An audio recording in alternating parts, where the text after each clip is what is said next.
tokių ginklų neturim, nes mes dar neturėjom jokių kontrolinių rungtynių. Tai mes patys negalim pasakyti, kokiam mes lygyje esam.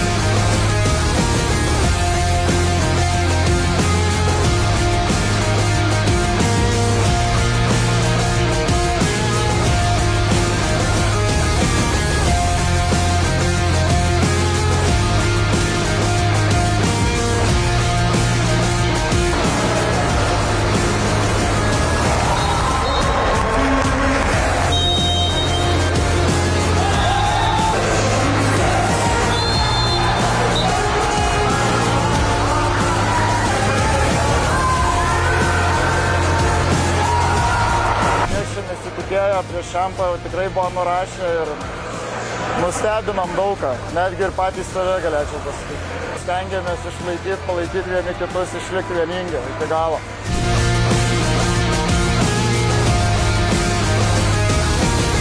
Mes viso čempionato metu tik tai augam. Augam kaip komanda, augam kaip asmenybės ir ta savaitė esant kartu mus dar labiau sulipdė. Tai manau, kad mes dėjom net nemažo, labai didelį žingsnį į priekį.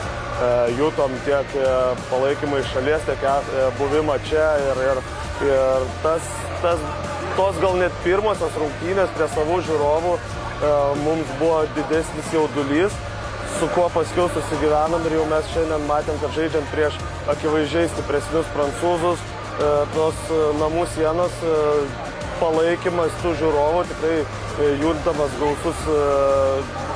gausiai toksai pozityvas, tai jisai suteikia papildomos energijos. Džiaugiuosi už komandą, aš juos tik tai visą laiką palaikysiu ir tai yra ta kovotojų karta.